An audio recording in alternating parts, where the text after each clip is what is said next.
Maximize your wealth now. Yes, in business, finance, family, and lifestyle. Think about it. As a certified financial educator, my whole goal for this program originally was to bring business and finance together with spiritual principles and universal laws. And all of it needs to come from the heart. Got it? Maximize your wealth now. Absolutely. Yes. Welcome back to Maximize Your Wealth Now. In business, finance, family, and lifestyle. I'm Shirlene Reeves. And I'm Barbara Wainwright. And we have a couple of great guests for you today. Rich Gaines, and I love his name. Rich Gaines is a tax attorney. Okay, so he's going to share with us how we can save more of that hard-earned money that we make. And gain it, right? And make gains too, of course. And we also have Neal Katz, and he's written this phenomenal book called Outrageous. And I'm going to share more about that with you, but it goes back to the 1800s, and we are going to have a really interesting conversation about how that economy is matching ours today. So you're going to want to stay tuned.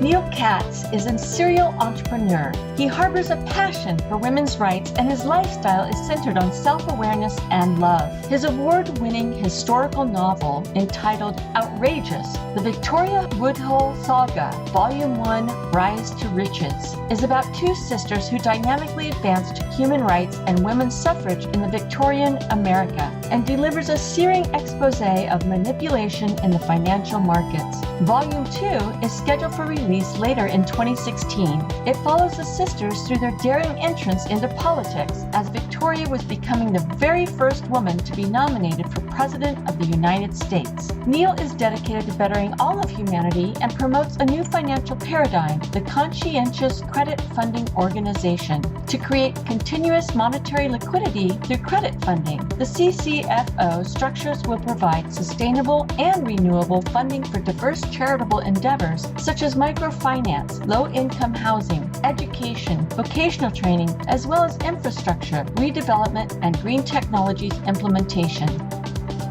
Neal, I am so excited to have you on the set today because this book has made so many awards. It just absolutely amazes me.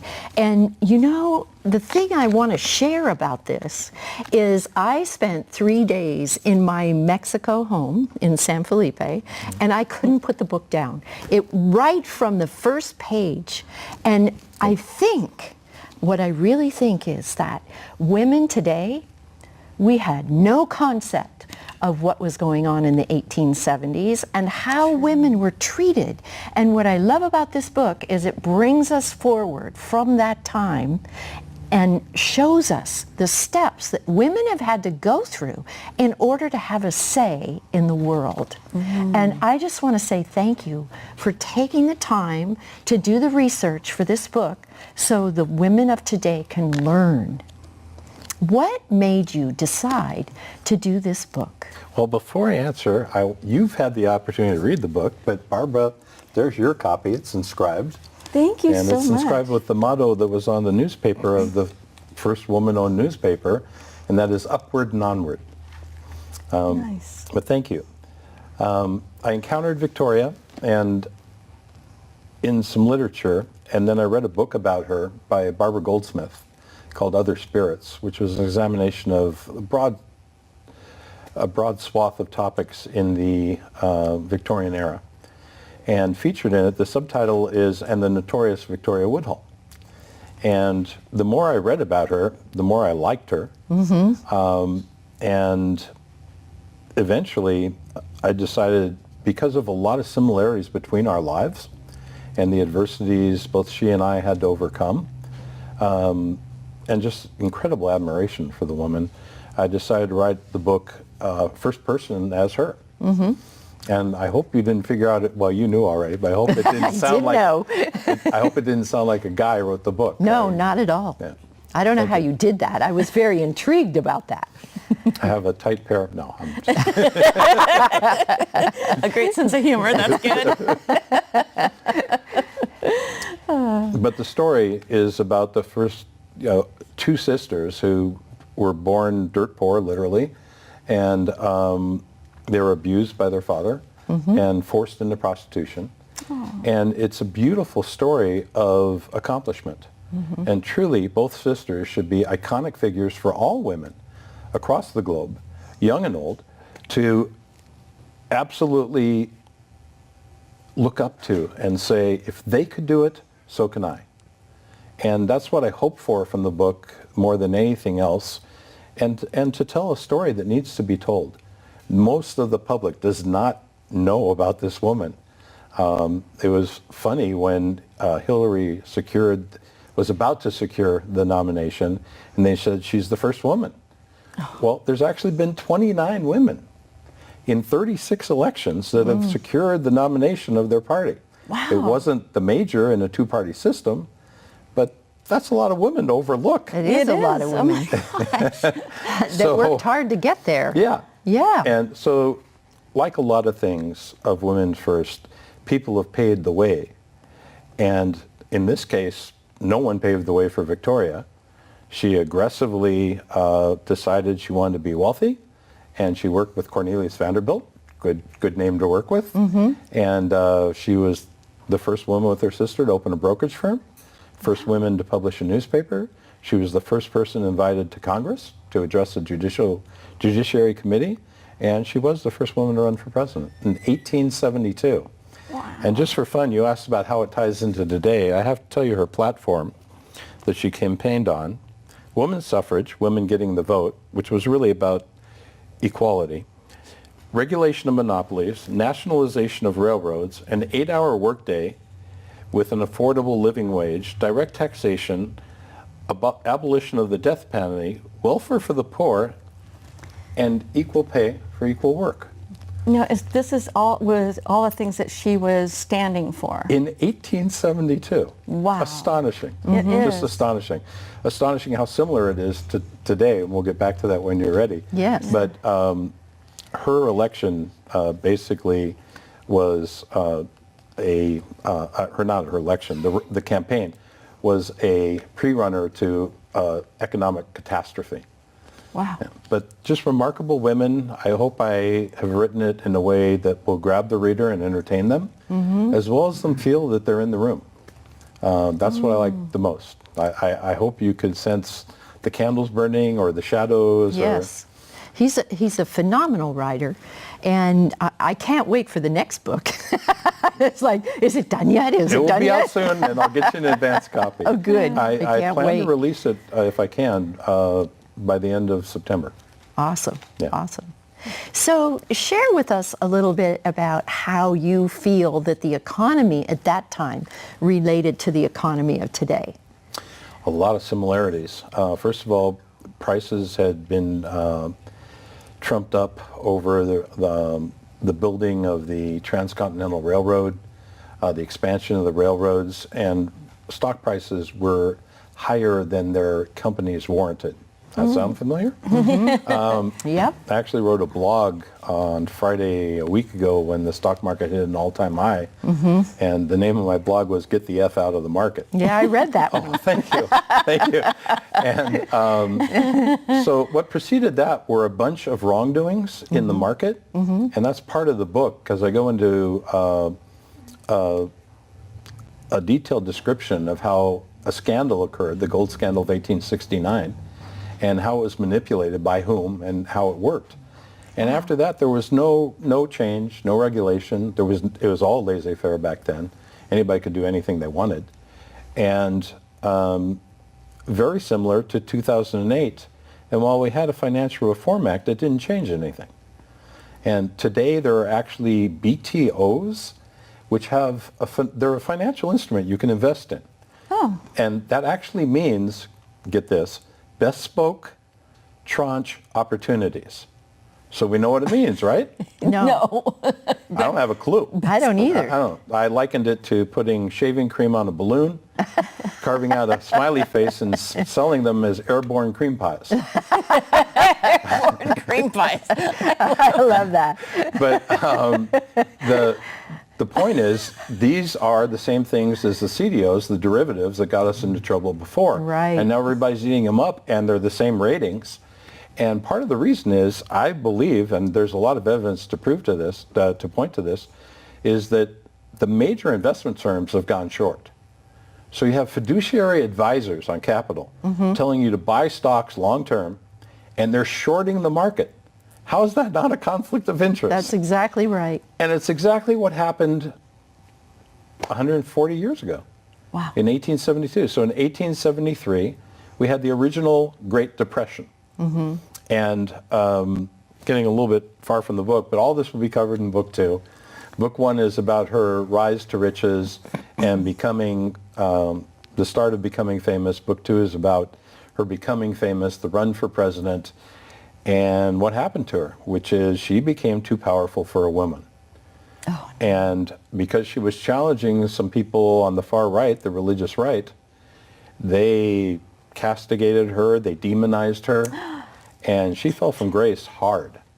I mean, plummeted from grace. Wow. And by the end of book 2, she's actually destitute. But then something happens that turns things around. Sweet. So book 3 will be fun too. And you know, I loved that Tennessee had such a connection to the spiritual world. Yes. That, I mean, people would go to her to hear what was going on in their lives and talk to. And I had to make a choice. I have a connection to Vicki in the spiritual world. There's a passage in there, and you can probably figure out which one it is, where I sat down and she took over my hands. That's not me talking, because I didn't even imagine it. It's the scene where she addresses the great Negro statesman, and it's okay to say Negro when I'm talking about the 1870s, Frederick Douglass. And she challenges him, and I'm not trying to blow my own horn, but to me that's inspired writing. Yes. Because it was inspired by Vicki. I didn't think that stuff up. And that's when it gets really fun. So she's coming through you. Yeah. Yes. Yeah. Yeah. And, but yes, Tennessee was an amazing clairvoyant. Victoria, because she was more political and more social, was elected president of the American Association of Spiritualists and held that position for 3 elections. See, I told you were going to love this. Yes. So there's a lot of otherworldly things. And I decided to treat it in the stream of surreal, surrealism, but in the modern and as you see it. So it's a little bit more like Allende or Miguel, blanking on the name. Let's edit That's that. okay. And magic realism is the style of the book. And that treats visions and apparitions as taking place. So on a film treatment, which I'm hoping to get, you'd actually see the apparition and see the clairvoyance in the talking, and the person would be there. It wouldn't just be an empty room. Right. I could so see this as a screenplay or as in a film. It would be just Thank you. Wow. so riveting is the word that I want. Riveting. Because seriously, when I said I couldn't put it down, I really meant that. I mean, it's the way that Neal describes things and takes you through the history, and you can really feel what the women were thinking. So in 1873, just to get back to the financial point, because I want to address your question, we actually had a Great Depression that nobody knows about. It was called the Great Depression in economics for over 50 years. It took the Great Depression of 1929 to replace it. And I don't know what they're going to rename 1929 after the next couple of years. Wow. Wow. Oh, Exactly. it would be the Great Depression 3, The greatest. or the Great S. The greatest, yes. Oh my gosh. Well, you know, Neal, I wish we had hours to talk to you, and I'd love to have you back on the set again to Love talk to. more about this. Well, I'd love to talk about the charities. Yes, and that's what I was thinking of. And so why don't you just briefly tell us about the charity, and then we'll wrap it up. It's a paradigm to create monetary liquidity worldwide. Funding without $1 spent by the government, funding without $1 donated as a contribution. It's a question of leveraging assets, particularly cash that's deposited in a CD, and creating the protections so that that money gets paid back, so it can be used again and again and again.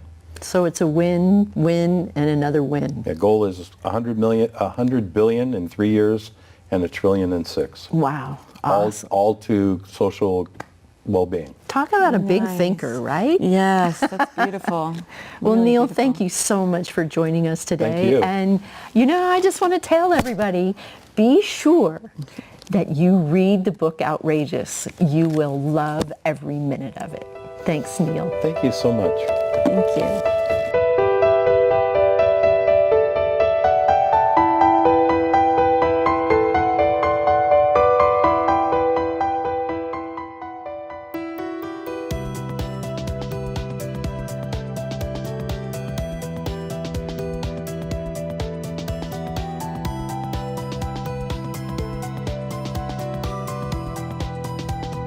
I'm curious to know, Lori, what was your biggest aha during the class? Figuring out how to say what I do in 4 to 5 words. This has been so exciting because now when I network and someone asks me what I do, I can say it so succinctly and very excited to the point that women say, I want to work. Oh, wow. Talk about change. I'm a change agent here, and I tell you, I was resistant, and I did move forward, and I did risk only because Shirlene was so gentle and supportive for that process. I am so excited to be able to reach so many women now, whereas before it was one-on-one, and now I can reach the masses. The masses. Massive visibility for massive income, right? Yes.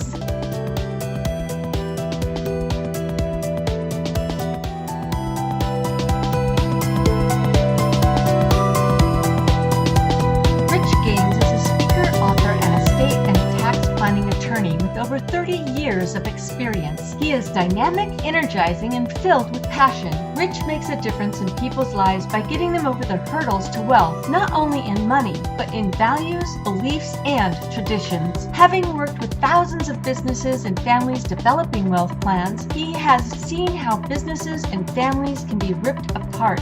This led Rich to develop the Treasure of Wealth system, which features 7 simple steps to quickly increase cash flow, maximize time, and avoid costly mistakes. Rich is a 3-time author and has been featured on KFMB 760 AM radio and ESPN radio. He is a leader in his community for legal, charitable, and business organizations and was an educator at the University of Phoenix. Rich is happily married with children and is an avid tennis player and skier and has lived in San Diego for over 25 years.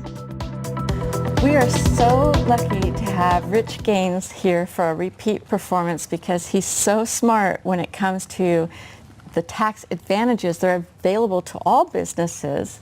So we're delighted to have you here to share about that and your 777 Wealth Program.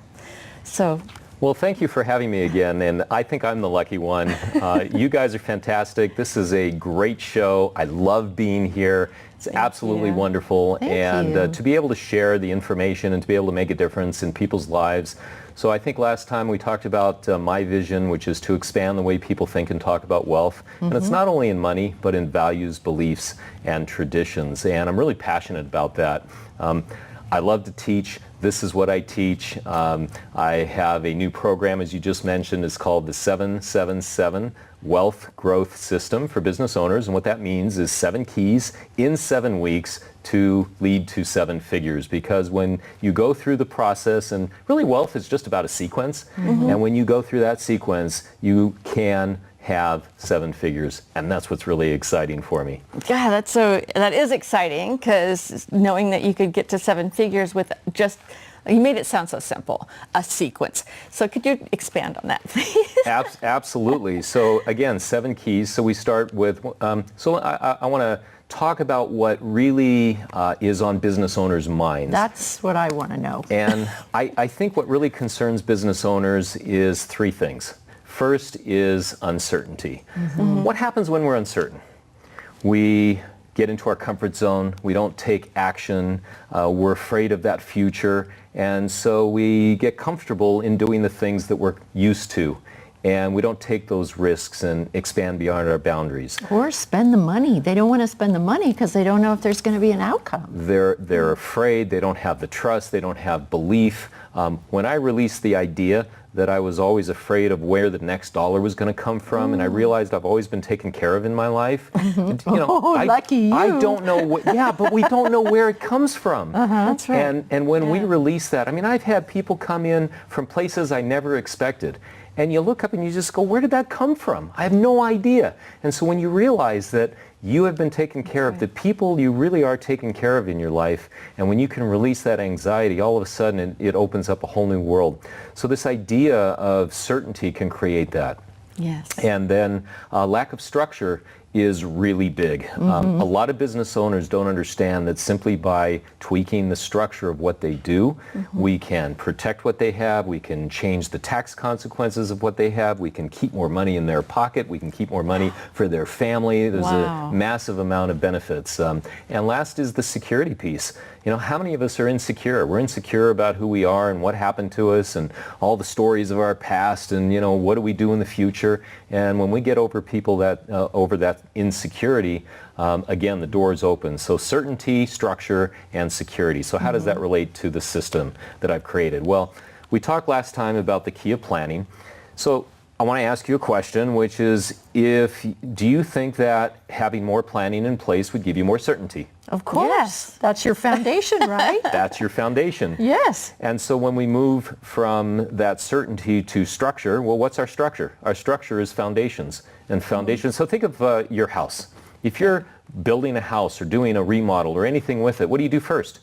You design it, you plan for it. Yes. And then what happens? You lay the foundations and you start building the structure, right? And so we have a foundations, which is the 9 areas of business that we focus on. And after foundations, well, now we want to protect what we have. So we get all the insurance and we make sure that we get our, whatever, the blinds and things that make sure that the house is protected. And after that, we get into really the security pieces. And the security pieces are where we talk about our character. And I've got all kinds of little cartoon ideas and things about character. You know, we talk about the crybaby who wants it now, the immediate gratification, the intellectual who is, you know, so smart and talking about what they do that they confuse everybody. So we have to have, you know, I call it the KISSAR principle. Keep it simple, stupid, and relevant, you know? And relevant. And relevant. You know, if it means something to you, are you going to be engaged? Are you going to be interested? Yeah. See, I can keep it simple, but you may not care. So I want to make it relevant to you. So little characters like that. We talk about the clogs in our emotion and the barriers that hold us back. So some of the things that get in our way, like root clogs. The root clogs are that stuff that Freud talked about. It's the unconscious, the ego, the stuff that's there. We talk about our upbringing. You know, how were we raised? Were we raised to be a rock star where we spend money? Were we raised to be a caregiver where we save money? Were we raised to be a jester where the money goes into the drawer and the bills are there and we don't care about it and we don't follow it? It's somewhere around I know here. where it's filed. We know where it's filed. It's over in that file. And so all of these ideas are the areas that when we focus on, we can create better opportunity for people as we go through this process. And it is, and so I have a training course. I have a workbook that I have video modules that I actually teach the information on these videos. And so business owners can have a step-by-step guide that they can go through in each one of these keys. That's and as awesome. they get through that, they've got really, honestly, they have everything they need. Now, is it easy? Not necessarily, but it certainly can be done, and it's simple to do. So there's exercises, questions, and it's great. And That's awesome, and that's all online. that is all online. So it's automated, so you're off the hook for actually doing it. However, I bet I'm just guessing that you have some live trainings, don't you? Absolutely, absolutely. I thought so. So as part of our program, what we do is we offer a 30-minute strategy session, and that's with me personally to get an idea of what's going on with the book. We have, I do a 3-hour virtual training, and then I have live events. We have credits towards that, and I also have something that's very, very, very special, which is a monthly treasure call. So every month, people who are engaged in the program can call up. If they're having a challenge, what's that challenge? They can ask any question on money, law, tax, or business. Where else do you get a 30-year tax attorney for $497 to sign up for one program? And the answer is nowhere. Just in case you were wondering. In case you were wondering. Not happening. Not happening. And so that's what's exciting. And so I can bridge that for the business owner. And of course, the business owner, it becomes a question of family. It becomes a question of, what do they want for themselves? What do they want for their future? What do they want for their family? How do we build wealth inside the family? And how do we make a difference in the world? How do we make an impact in people's lives that's different than just selling products and services? Absolutely. I have an easy question for you. Do you also teach them about tax in your program? Oh, of course, absolutely. And tax is a huge part of it.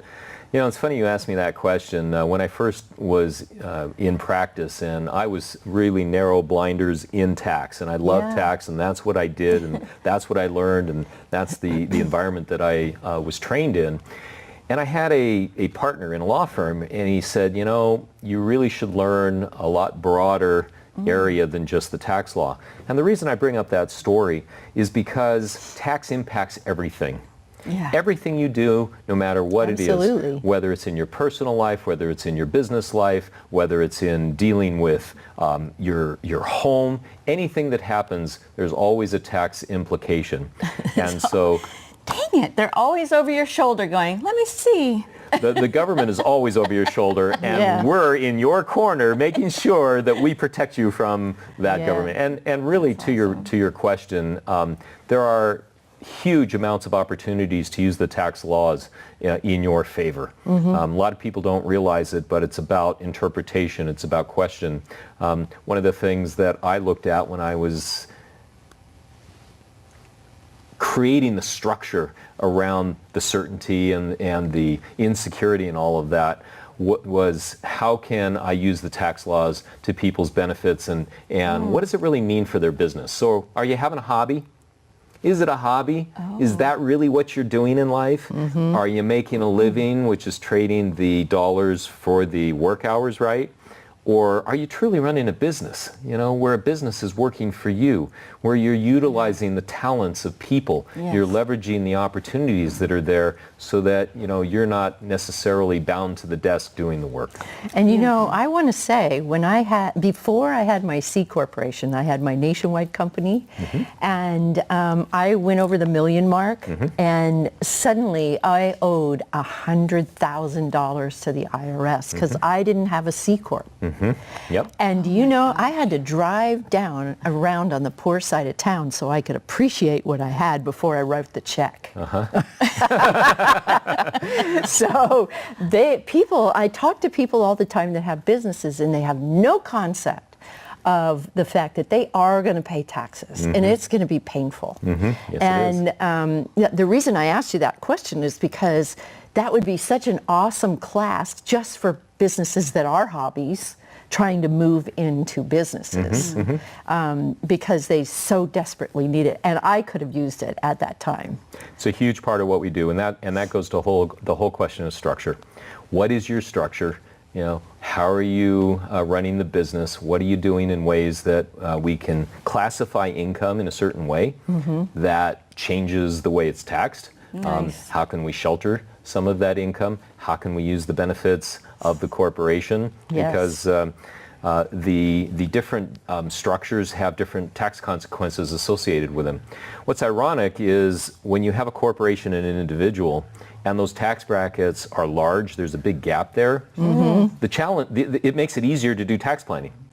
Because we're saying, well, wait a minute, if your individual bracket is way up here and your corporate bracket is down here, then we want you in a corporation so you don't have to pay as much tax. But as the brackets get compressed, all of a sudden it's like, well, do I want this? Do I want that? What's the difference? And then it goes into protection and other things as well, using a variety of structures. Especially for businesses that have different products. So we want to take a product in one company, protect that product in one company, so that if something happens adversely in that one product range, then the rest of the products are protected. Exactly. Yes. Great point. Really good point. Well, Rich, thank you so much for being with us. Do you have a final thought you want to throw out at us? I would like to mention the book, of course, which is The Magic of Money. And I wrote this book. It's 21 Action Strategies to Make Money Work for You.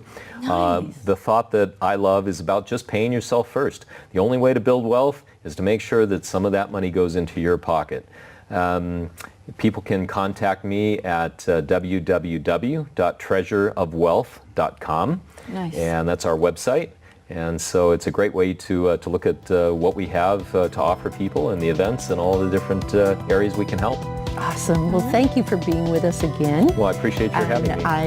I'd love to have you back again at tax time so that you can give the businesses some tips. We'll do some. Give the businesses some business. We'll give some.